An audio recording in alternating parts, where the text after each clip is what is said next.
वीर सिंह पवार बने स्थायी समिति के नए अध्यक्ष। दीपक मल्होत्रा का उपाध्यक्ष पद बरकरार। बैठक में हुआ हंगामा। आप की सदस्य मोहिनी जीनवाल ने दर्ज कराई पुलिस में शिकायत। बीजेपी के नेताओं पर लगा गाली गलौज का आरोप। बकरीद की तारीख तय, लेकिन बाजारों में पसरा सन्नाटा। कोरोना के चलते बकरों का व्यापार हुआ मंदा। लोगों का कहना, कोरोना ने बिगाड़ा घर का बजट।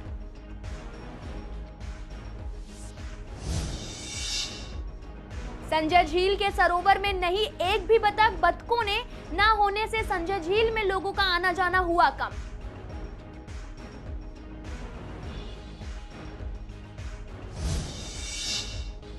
शारजाह डिस्ट्रिक्ट में हुई महिला बीट अफसरों की तैनाती। डीसीपी का कहना, महिला बीट अफसर से महिला अपराध पर लगेगी लगाम।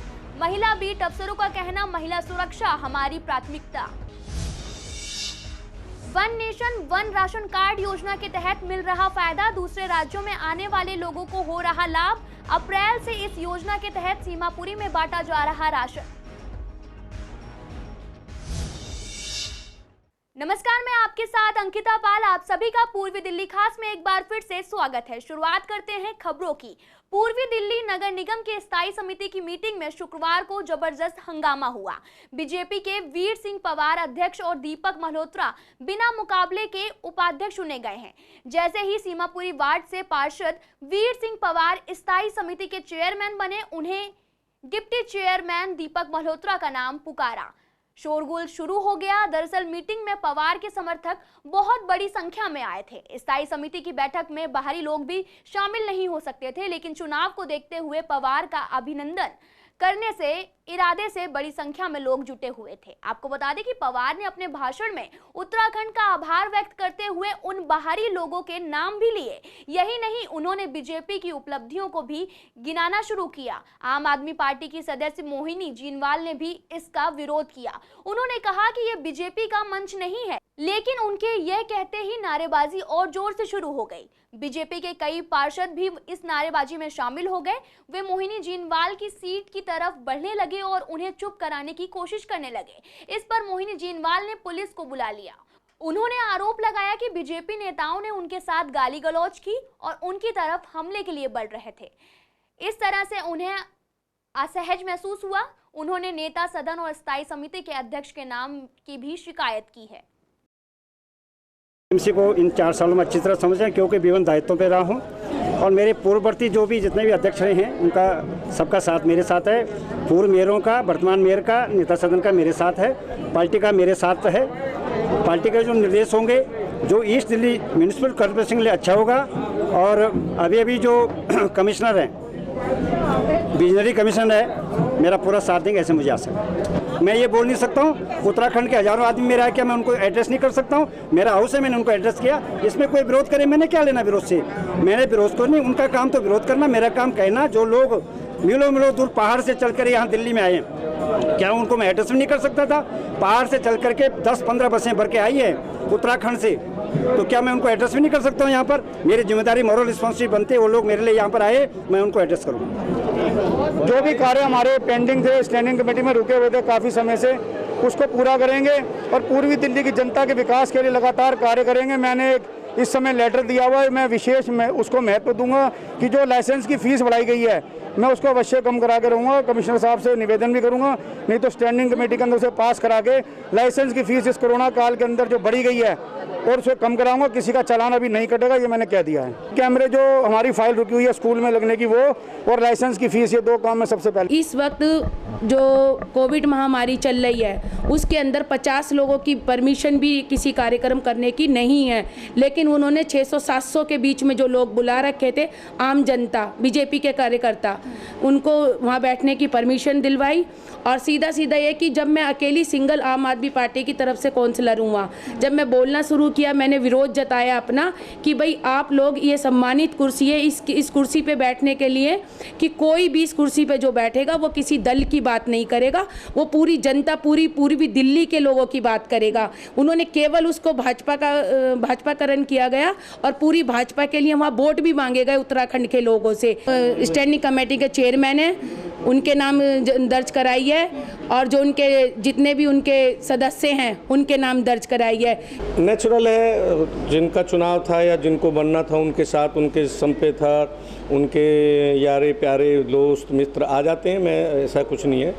तो वहाँ बैठे हुए थे और बाकायदा चुनाव की प्रक्रिया प्रारंभ हुई और पीठासीन अधिकारी मैं स्वयं था और उनके नाम की घोषणा हुई। उसके बाद दीपक मल्होत्रा जी के नाम की घोषणा वीर सिंह पवार जी ने अध्यक्ष बनने के बाद की। उसके बाद उन्होंने 2 शब्द जनता के लिए या अपने कार्यकर्ताओं के लिए बोले, तो उसमें कोई भाजपा का शब्द निकला उनकी तरफ से कि अब हो सकता है कि वो भारतीय जनता पार्टी के शीर्ष नेतृत्व को अपना वो करना चाहते होंगे।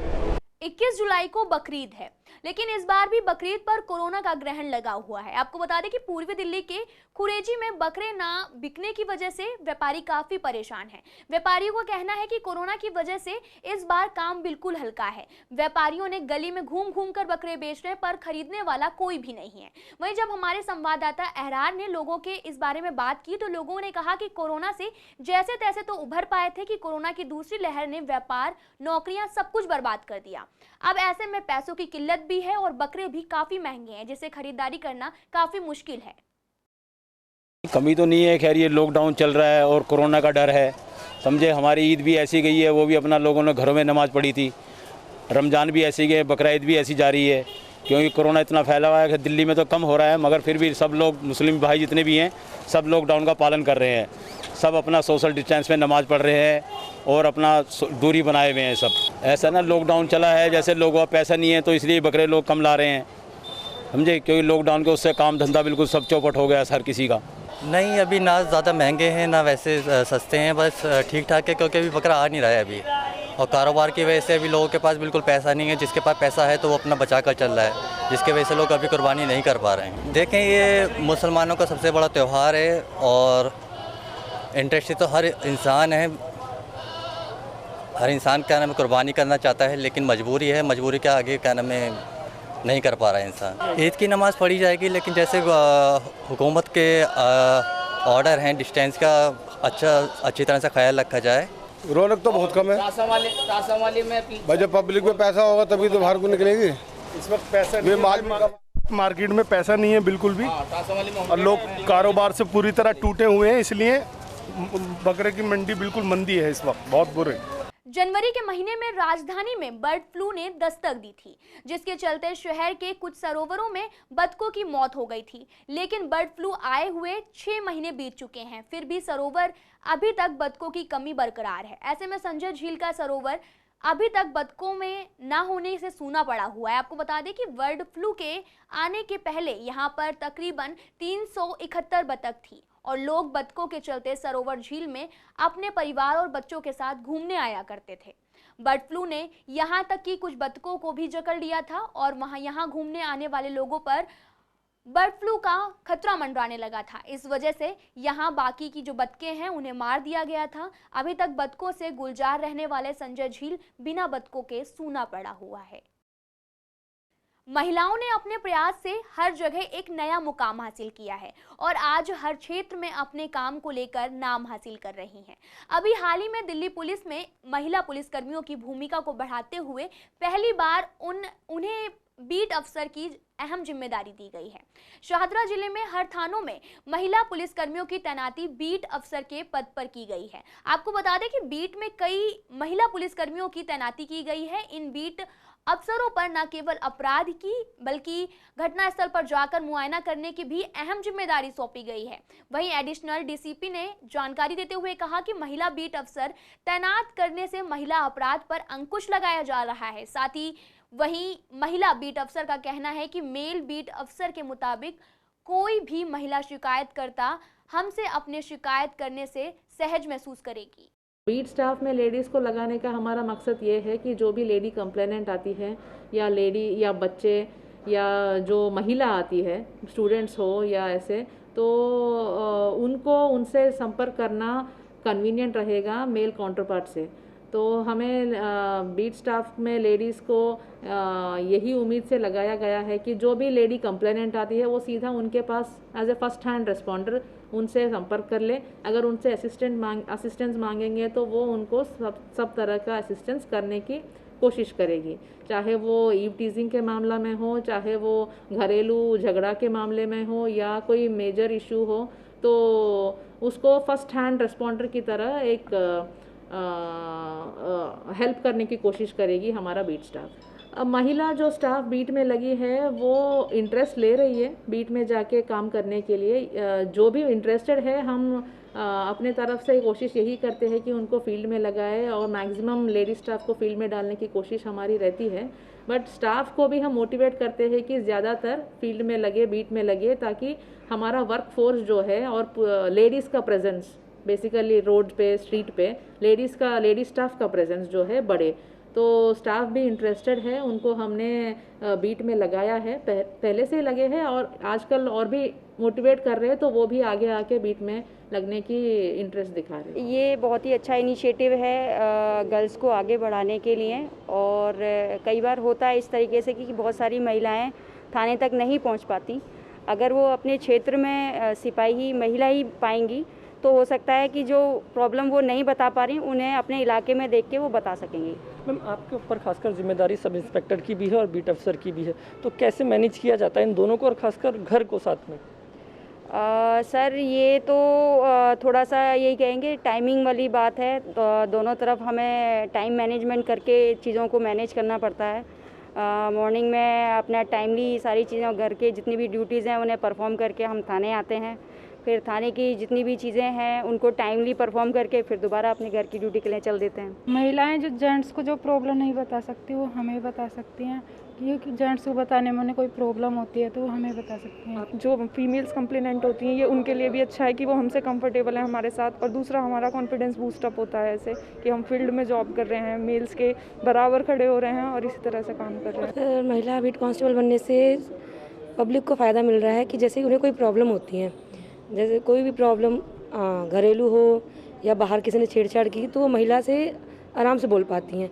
कुछ बातें ऐसी होती हैं वो जो जेंट्स स्टाफ से नहीं बोल पाती हैं, तो महिला स्टाफ से आराम से बोल लेती हैं। बहुत अच्छी पहल है, क्योंकि जो जेंट्स के सामने महिलाएं जो भी कोई विक्टिम आती है वो अपनी प्रॉब्लम को एक्सप्रेस नहीं कर पाती, इसलिए वीमेंस को यहाँ बिठाया गया। वो अपनी प्रॉब्लम को बहुत अच्छे से कई बार डायरेक्ट आके बोलती हैं कि लेडी ऑफिसर से मिलाओ मेरे को, तो मैं अपनी स्टेटमेंट उन्हीं को दूंगी।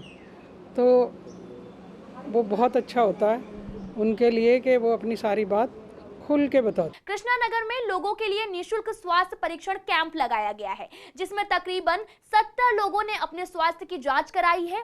ये कैंप हेल्प 24 एनजीओ और दिल्ली सरकार के साथ मिलकर लगाया गया है। आपको बता दें कि कैंप को लगाने का मुख्य उद्देश्य कोरोना से ठीक हुए लोगों की फिर से जांच करना था। कैंप में 40 साल से अधिक उम्र के लोगों ने अपने स्वास्थ्य की जांच कराई। साथ ही आए हुए डॉक्टर्स ने लोगों को नियमित रूप से एक्सरसाइज करने के लिए प्रेरित किया। साथ ही लोगों को निःशुल्क दवाइयों का वितरण भी किया। कैंप में कोरोना से ठीक हुए और अन्य मरीजों ने ब्लड प्रेशर, शुगर और अपने ऑक्सीजन लेवल की जाँच कराई।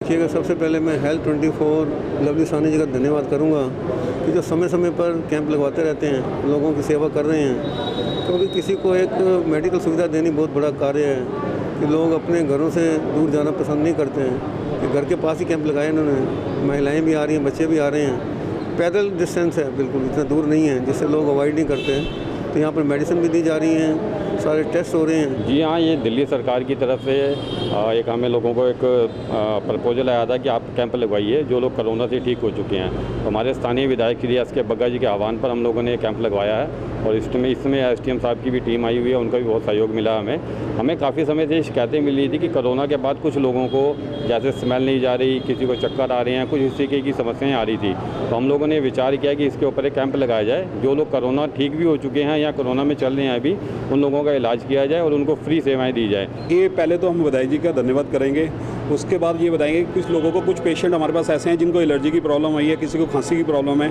और दिल्ली सरकार के माध्यम से जो हमने ये कैंप लगवाया है कि हम ये चाहते हैं कि कोरोना काल में लोगों को राशन वितरण बहुत हुआ है, उसके बाद लोगों को घरों में जो प्रॉब्लम हो चुकी है, जो डॉक्टरों पे नहीं जाना चाहते, जो डॉक्टरों पे बहुत ज़्यादा फीस है, वो दिल्ली सरकार के माध्यम से जो डॉक्टरों की टीम लगी है उसको देखते हुए काफ़ी राहत लोगों को मिल रही है। और लोगों की, पब्लिक की ये डिमांड है कि अगर ये कंटिन्यू चलता रहे, हम विधायक जी से आह्वान करेंगे कि आने वाले टाइम में अगर ये हो जाए कि हम चाहते हैं कि 15 दिन बाद या 20 दिन बाद एक ये कैंप लगे। मैंने चेकअप कराया है। मैं तो इनको, बग्गा जी को, राकेश साहनी को बहुत धन्यवाद देता हूँ। ये हर थोड़े दिन बाद कोई ना कोई कैंप लगाते हैं, इसमें बहुत फ़ायदा मिल रहा है लोगों को। सारी चीज़ें टेस्ट करवा रहे हैं, हर तरीके का इंतज़ाम रखा है इन्होंने। और मैं कहूँगा बग्गा जी की सहयोग से जो भी ये काम कर रहे हैं, बहुत सराहनीय काम है। ज़्यादातर कोविड के बाद प्रॉब्लम ये आती है कि 3-4 महीने, किसी को कहीं को लोगों को 5-6 महीने भी वीकनेस रहती है बहुत ज़्यादा। कुछ ही लोग होते हैं जो हॉस्पिटल वगैरह में एडमिट भी हुए होते हैं कोविड के टाइम में, जिनको दिक्कत आती है तो आती है सांस फूलने की, और वो भी ज़्यादातर 2-3 महीने में ठीक हो जाती है। कुछ रेयर ही केसेस होते हैं जो आईसीयू वगैरह तक पहुंचे होते हैं, जिनका कुछ रहता भी है तो 5-6 महीने तक, पर अब तक जितना हमने देखा है ज़्यादातर कमज़ोरी के केसेस ही आते हैं। सलाह अभी तो यही है कि जितना हो सकता है वैक्सीनेशन सब लगवा लें, उससे काफ़ी फ़र्क पड़ता है। बाकी जो हमारा प्राणायाम वगैरह रहता है उससे भी काफ़ी अभी देखा जा रहा है कि इफेक्ट्स आ रहे हैं। One nation one ration card योजना के तहत लोगों को राशन दिया जा रहा है। राशन लेने वाले लोगों को उनके थंब स्क्रीनिंग मशीन के जरिए अंगूठे का निशान लिया जा रहा है। बाद में बारकोड के जरिए राशन उपलब्ध कराया जा रहा है। राशन विक्रेताओं का कहना है कि इस योजना के तहत लोगों को बहुत लाभ पहुंच रहा है। साथ ही दूसरे राज्यों से आने वाले लोगों को राशन लेने में दिक्कतें आती थी, लेकिन अब वन राशन कार्ड योजना के तहत इन लोगों को भी राशन मिलने का सीधा फायदा मिलेगा।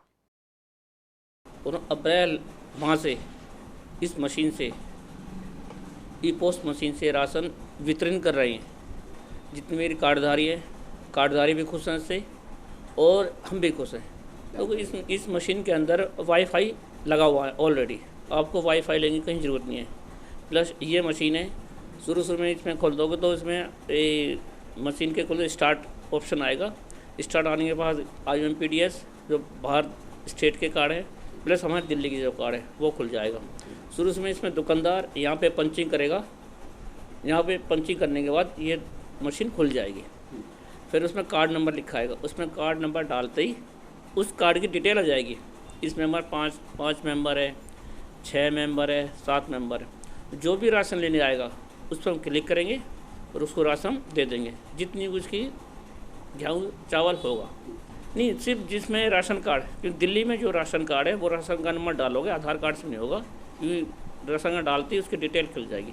लेकिन जो बाहर स्टेट के कार्ड है, जैसे यूपी के, हरियाणा के, पंजाब के, उसमें आप आधार से भी ले सकते हैं, क्योंकि आधार कार्ड उन पर लिंक है।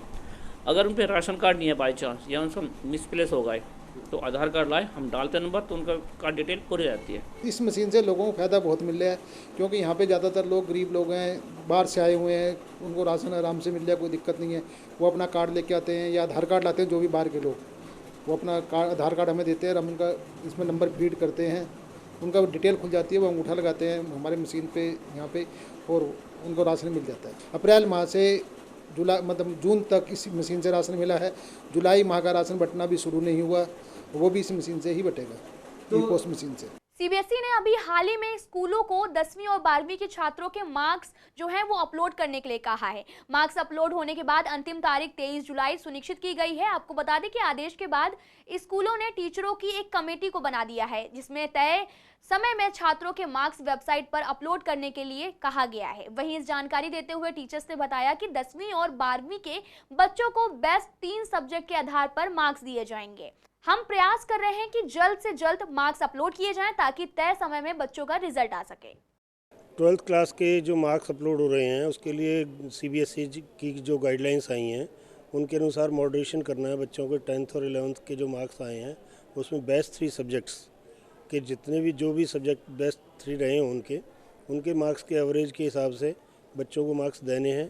12th के लिए अपलोड करने मॉडरेशन करके उनकी, और मॉडरेशन के बाद उन्हें अपलोड करके सीबीएसई की वेबसाइट पर उन्हें भेजना है, जिसके लिए 23 तारीख लास्ट डेट रखी गई है। और जो 23 तारीख तक यदि कोई स्कूल डिफ़ाल्टर रहता है, नहीं कर पाता है इस काम को, तो उनका रिज़ल्ट विदहेल्ड कर लिया जाएगा, रिजल्ट नहीं उनका डिक्लेयर किया जाएगा। ऐसी गाइडलाइंस है CBSE की, और उसके लिए बहुत ही माइन्यूटली बिल्कुल क्लियर डायरेक्शंस है कि कोई गलती ना हो जाए किसी भी लेवल पर।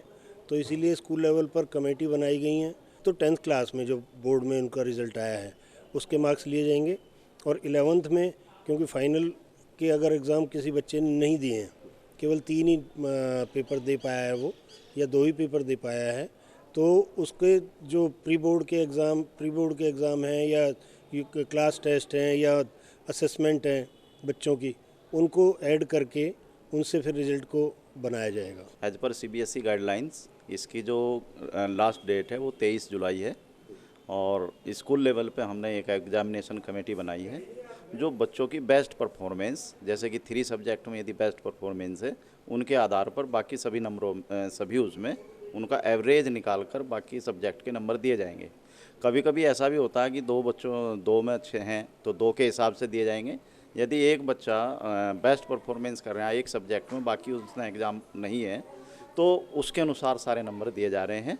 और स्कूल लेवल पर हमारी जो एग्जामिनेशन कमेटी है एज पर CBSE गाइडलाइन के जो है वो काम कर रही है, और 23 तारीख से पहले ही काम फ्री कर दिया जाएगा। UT हैं, प्री बोर्ड हैं, जो इंटरनल असेसमेंट हमने लिया बच्चों का UT हैं, और प्री बोर्ड भी हैं, और इसका एक निश्चित फॉर्मूला है, उसके आधार पर एग्जामिनेशन कमेटी इस काम को कर रही है। फिलहाल पूर्वी दिल्ली खास में इतना ही। तमाम खबरों के लिए आप देखते रहिए CCN न्यूज़।